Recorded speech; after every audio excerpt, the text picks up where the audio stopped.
আলহামদুলিল্লাহ রাব্বিল আলামিন ওয়াসসালাতু ওয়াসসালামু আলা আশরাফিল আমবিয়া ওয়াল মুরসালিন নবিয়িনা মুহাম্মদ ওয়া আলিহি ওয়া আসহাবিহি আজমাইন আম্মা বাদ। সম্মানিত ভাই বন্ধুগণ, আল্লাহ সুবহানাহু ওয়া তাআলা বলেছেন, ফামান যুহজিহা আনিন নার। দুনিয়াতে যত সফলতা অর্জন করুক না কেন মানুষ, এটা চূড়ান্ত সফলতা নয়, সাময়িক সফলতা। কিয়ামতের দিন যে ব্যক্তিকে জাহান্নাম থেকে দূরে সরিয়ে দেওয়া হবে, ওয়া উদখিলাল জান্নাহ, আর জান্নাতে প্রবেশ করায় দেওয়া হবে, বলা হবে যাও তোমার জান্নাতে এন্ট্রেন্সের প্রবেশের অনুমতি দেওয়া হলো, ফাকাদ ফাস, এই ব্যক্তি সবচেয়ে সফল হয়ে গেল। এই হলো সফলতা। এই সফলতার পরে আর কোনো ব্যর্থতার গ্লানি, ব্যর্থতার কোনো আশঙ্কা তাকে তাড়া করবে না। যে ব্যক্তি একবার প্রবেশ করবে জান্নাতে, আর সেখান থেকে সেই নেয়ামত তার কাছ থেকে কখনো ছিনিয়ে নেওয়া হবে না। আল্লাহ তাআলা আমাদের সবাইকে জান্নাতের অধিবাসী হওয়ার তৌফিক দান করুন। যারা অমুসলিম, জাহান্নাম তো তাদেরই জন্য, কিন্তু মুসলমানদের মধ্যেও এরকম বহু হতভাগা, বহু কপাল পড়া মানুষ আছেন যারা তাদের কৃতকর্মের কারণে জান্নাতে যাওয়ার সৌভাগ্য থেকে বঞ্চিত হবেন, তারাও জাহান্নামে যাবেন। রাসূল আকরাম সাল্লাল্লাহু আলাইহি ওয়াসাল্লামের বিভিন্ন হাদিস থেকে সেরকম 17টি শ্রেণীর কথা আজ আমরা উল্লেখ করব। যেই 17 শ্রেণীর লোক এরা জান্নাতে ঢুকে চূড়ান্ত সফলতা এবং সার্থকতা অর্জন করবার সৌভাগ্য থেকে বঞ্চিত হবে, বরং এরা জাহান্নামে যাবে। এরপরে তাদের সেখানে শাস্তি হওয়ার পরে কোনো কালে আল্লাহ সুবহানাহু ওয়া তাআলার দয়া হলে তখন তারা জান্নাতে আসবে। তাহলে মুসলিম হয়েও যে সমস্ত লোকেরা জান্নাতে যাওয়ার সৌভাগ্য অর্জন করবে না, এই সৌভাগ্য থেকে বঞ্চিত হবে সেই হতভাগা লোকদের ভিতরে 1 নম্বর হলেন অবৈধভাবে হারাম পথে উপার্জন করে যে ব্যক্তি দেহ গঠন করেছে, ওই দেহ জান্নাতে প্রবেশ করবে না। ওই দেহের জন্য জান্নাত হারাম, নো এন্ট্রি। সে যতই ভালো কাজ করুক না কেন, তার দেহ যদি হারাম খাদ্য দিয়ে তৈরি হয়, তাহলে সেই দেহ জান্নাতে প্রবেশ করবে না। এ বিষয়ে নবী আলাইহিস সালামের বহু হাদিস রয়েছে। নাম্বার 2, আত্মীয়তার সম্পর্ক ছিন্নকারী ব্যক্তি, যেই কোনো অজুহাতেই হোক না কেন, নিজের ভাইয়ের সাথে, নিজের বোনের সাথে, মায়ের সাথে, বাবার সাথে, ফুফুর সাথে, চাচার সাথে, মামুর সাথে, খালার সাথে, চাচাতো ভাই বোনের সাথে, ফুফুর সাথে সংশ্লিষ্ট যারা আছে তাদের সাথে, এক কথায় রক্ত সম্পর্কীয় যত আত্মীয় আছে তাদের সাথে, এবং কি শ্বশুরবাড়ির লোকজন আছে, কোনো যুক্তিসঙ্গত কারণ ছাড়া তাদের সাথে আপনি সম্পর্ক ছিন্ন করলেন। আত্মীয়র সাথে সম্পর্ক যে ব্যক্তি ছিন্ন করে, এই ব্যক্তির জন্য জান্নাতে প্রবেশের সুযোগ নাই। নবী আলাইহিস সালাম বলেছেন, লা ইয়াদখুলুল জান্নাতা কাতি'। যে ব্যক্তি আত্মীয়তার সম্পর্ককে ছিন্ন করে ফেলে, কোনো সম্পর্ক রাখে না, কথাবার্তা বন্ধ করে দেয়, উঠা বসা বন্ধ করে দেয়, এই ব্যক্তি জান্নাতে প্রবেশ করবে না। আপনার জান্নাতে যাওয়ার স্বার্থেই আপনাকে রক্ত সম্পর্ক আত্মীয়দের সাথে কি করতে হবে? সম্পর্কটাকে রক্ষা করে রাখতে হবে। তৃতীয়ত, মুসলিম হয়েও যে ব্যক্তি জান্নাতে প্রবেশ করতে পারবে না ভাই, তিনি হলেন ওই ব্যক্তি যে তার প্রতিবেশীকে কষ্ট দেয়। পাশের জমিনওয়ালার আইল ঠেলাঠেলি করে, পাশের বাড়ির লোকের ছাদের উপরে ময়লা ফেলে, জোরে সাউন্ড দিয়ে গান শুনে পাশের প্রতিবেশীর কষ্ট হয়। এক কথায় প্রতিবেশীকে যারা কষ্ট দেয়, এই লোকগুলো জান্নাতে যাবে না। এ বিষয়ে সহিহ মুসলিমের ভিতরে সুস্পষ্ট হাদিস রয়েছে, যে হাদিসের আলোকে জানা যাচ্ছে যে ব্যক্তি তার প্রতিবেশীকে কষ্ট দেয়, সে জান্নাতে প্রবেশ করতে পারবে না। অতএব আমার আশেপাশে যারা বসবাস করবে, প্রতিবেশী যারা থাকবেন, তাদের সাথে সম্পর্ক ভালো রাখার চেষ্টা করতে হবে। সম্পর্ক ভালো রাখতে পারেন আর না পারেন, অন্তত আপনার কোনো আচরণ দ্বারায়, আপনার কোনো কাজ দ্বারা যেন তাদের কোনো কষ্ট না হয়। নাম্বার 4, মা বাবার অবাধ্য সন্তান। যেই সন্তান তার মা বাবার ন্যায্য নির্দেশকে অমান্য করে, লঙ্ঘন করে, পাত্তা দেয় না, মানে না, এই সন্তানের জন্য জান্নাত নিষেধ। সে যত নেকামল করুক, সে যত ভালো কাজ করুক, যত নামাজ কালাম পড়ুক, কপালে দাগ ফেলায় দেখ, কোনো ফায়দা নাই, তার জান্নাতে যাওয়ার সুযোগ নাই যদি সে কি করে? মা বাবার নির্দেশকে লঙ্ঘন করে। আল্লাহ এবং তার রাসূলের নির্দেশের পরেই আল্লাহর জমিনে যদি কারণ নির্দেশ মানা জরুরি হয়, বাধ্যতামূলক হয়, তিনি হলেন কে? মা এবং বাবা। যদি তারা আল্লাহর নির্দেশের বাইরে কিছু করতে বলে, অন্যায় করতে বলে, তাহলে সেটা মানা যাবে না।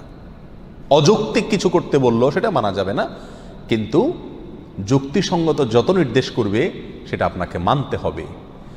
আর যদি সেটা মানা আপনার জন্য অসম্ভব হয়, আপনার সাধ্যের বাইরে কোনো কিছু নির্দেশ করে, তাহলে তো আর আপনার কিছু করার নাই। তবে কোনো অবস্থাতে ব্যবহার খারাপ করা যাবে না। মা বাবার সাথে যারা সম্পর্ক নষ্ট করে তারা জান্নাতে যেতে পারে না। মুস্তাদরাক হাকিমের বিষয়ে হাদিস রয়েছে।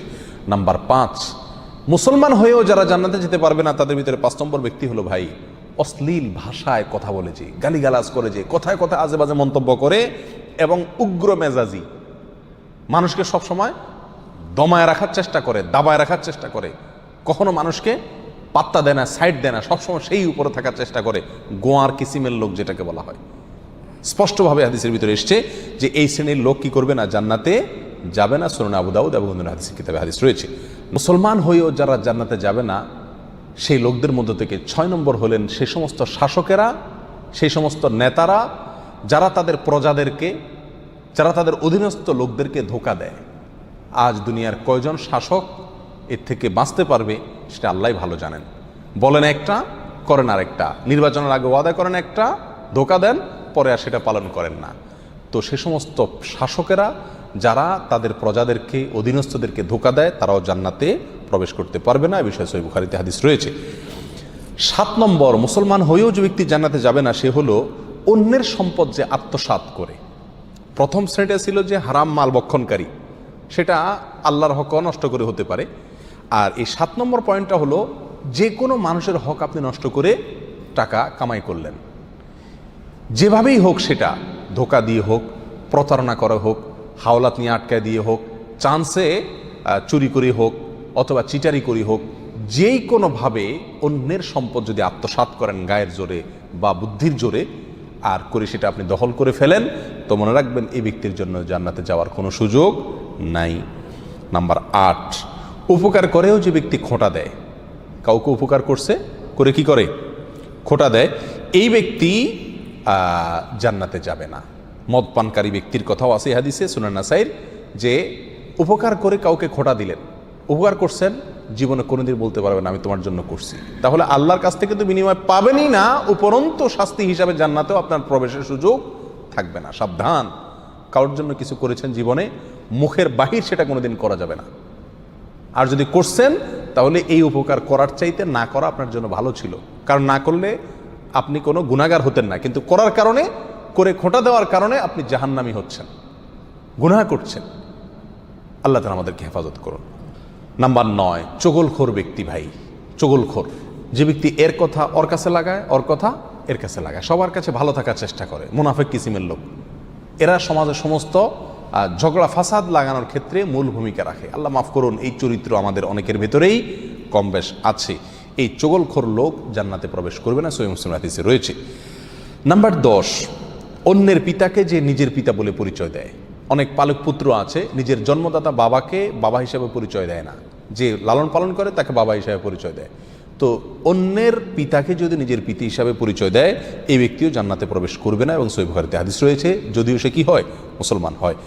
নাম্বার 11, অহংকারকারী, গর্বকারী যে ব্যক্তি খুব অহংকার করে, দাম্ভিকতা দেখায়, অহমিকা দেখায়, প্রদর্শন করে, অথবা মনে মনে নিজেকে খুব বড় মনে করে, এই কপাল পড়া যত ভালো মানুষই হোক সে মুসলমান হয়েও কি করতে পারবে না, জান্নাতে যেতে পারবে না। নবী আলাইহিস সালাম বলেছেন, লা ইয়াদখুলুল জান্নাতা মান কানা ফি কলবিহি মিসকালু যাররাতিন মিন কিবর, যার অন্তরে বিন্দু পরিমাণে, সরিষার দানা পরিমাণে বা অনুপরিমাণে অহংকার আছে, এই ব্যক্তি জান্নাতে প্রবেশ করবে না।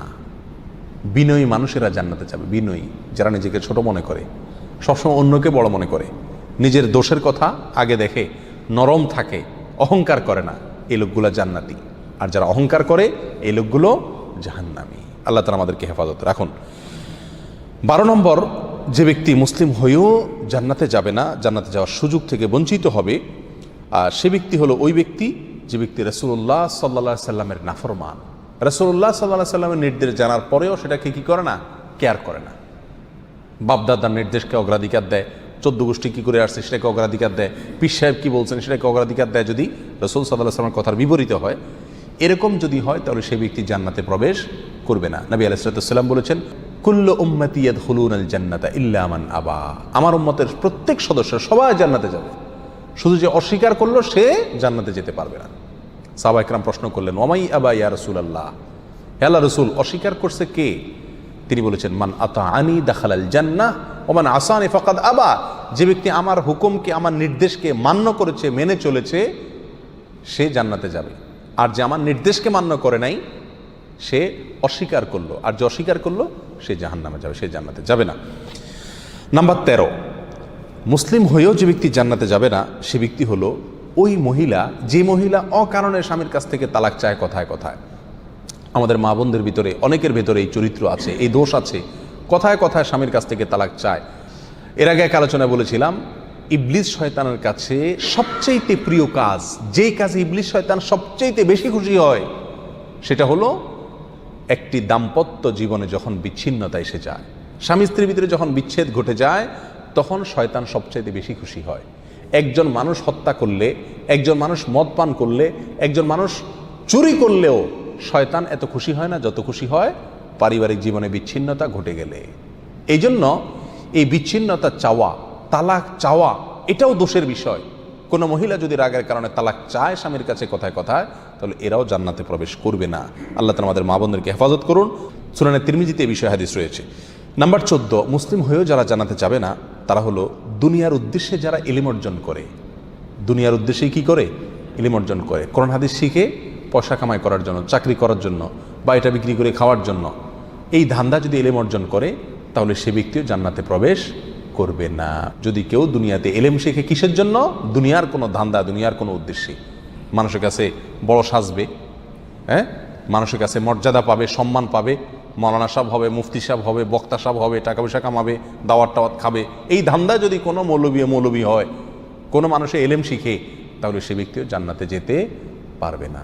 আল্লাহ তাআলা আমাদেরকে হেফাজত করুন।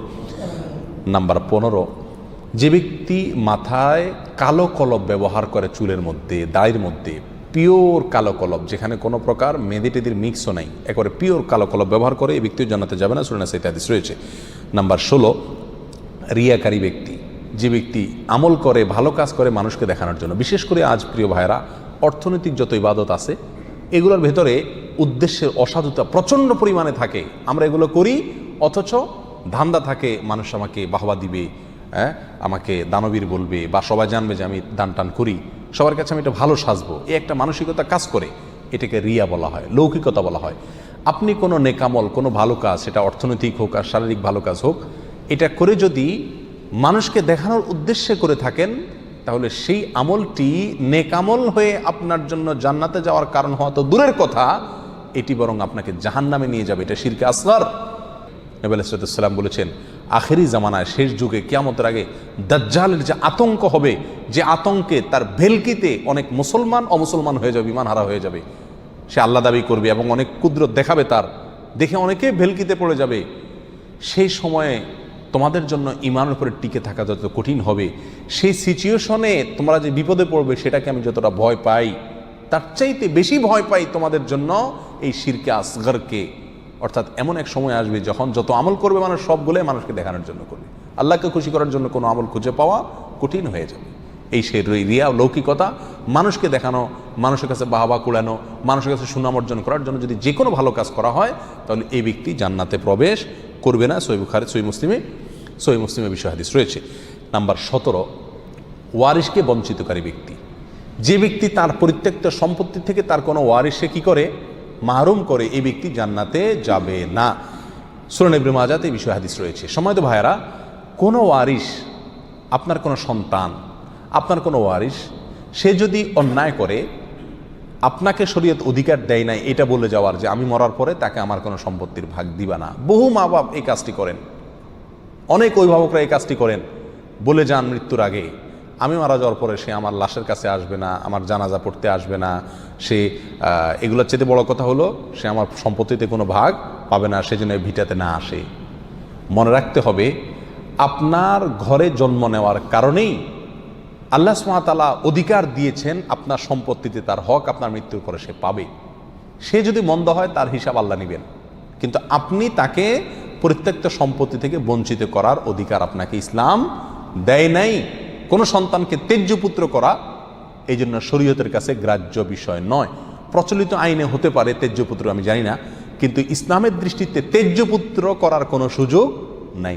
হ্যাঁ, অমুসলিম হলে সে সম্পত্তি পাবে না, সেটা ভিন্ন বিষয়, কিন্তু যতক্ষণ পর্যন্ত মুসলিম থাকবে ততক্ষণ পর্যন্ত পরিত্যক্ত সম্পত্তি তা কী করা যাবে না, বঞ্চিত করা যাবে না। যদি কেউ করে তাহলে সে কী হবে না, জান্নাতে প্রবেশ করতে পারবে না। এই 17 শ্রেণীর লোক, এরা মুসলিম হয়েও কি করতে পারবে না ভাই, জান্নাতে যেতে পারবে না। এর ভিতরে বেনামাজি, তার কথা তো বলাই বাহুল্য, কারণ ইচ্ছাকৃত নামাজ যদি ত্যাগ করে সব সময়, তাহলে তো ওলামা একরামের অনেকের মতো সে মুসলমানই না।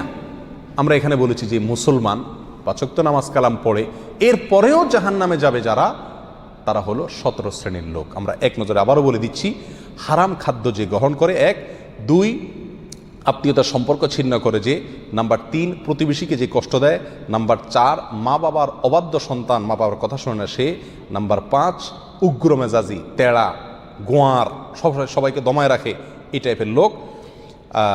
নাম্বার 6 অধীনস্থদেরকে, প্রজাদেরকে, যে সমস্ত শাসকেরা, যে সমস্ত রাজারা, যে সমস্ত রাষ্ট্রপ্রধানেরা, সরকার প্রধানেরা বা যে যে লেভেলে আছে সে তার প্রজাদেরকে ধোঁকা দেয় যে তারা। নাম্বার 7 অন্যের সম্পদকে অন্যায়ভাবে আত্মসাৎকারী ব্যক্তি। নাম্বার 8 উপকার করে কারোর খোঁটা দেয় যে ব্যক্তি, সে জান্নাতে যাবে না। নাম্বার 9 চগলখোর ব্যক্তি জান্নাতে যাবে না, মানুষের পিছনে কথা লাগায় বেড়ায় একজনের আরেকজনের কাছে।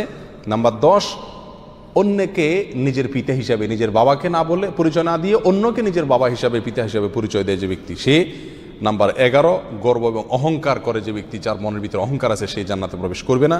নাম্বার 12 রাসূলুল্লাহ সাল্লাল্লাহু আলাইহি সাল্লামকে যে ব্যক্তি ফলো করে না, তার নির্দেশকে মান্য করে না, সেই ব্যক্তি। নাম্বার 13 অকারণে তালাক কামনা করে, তালাক চায় যে মহিলা, সেই মহিলা। নাম্বার 14 দুনিয়াবি উদ্দেশ্যে যারা এলেম শিখে, কোরআন হাদিস শিখে, এলেম অর্জন করে, আলেম হয় দুনিয়াবি উদ্দেশ্যে, দুনিয়ার কোনো ধান্দায়, আল্লাহকে খুশি করা ছাড়া অন্য কোনো ধান্দায়, তারা। নাম্বার 15 চুলে বা দাড়িতে কোনো জায়গায় কালো কলব, পিওর কালো কলব ব্যবহার করে যারা, তারা। এবং নাম্বার 16 যে কোনো ভালো কাজ করে সেখানে মানুষকে দেখানো, এটা ফলাও করা, প্রচার করা, এই উদ্দেশ্য থাকে যাদের, তারা।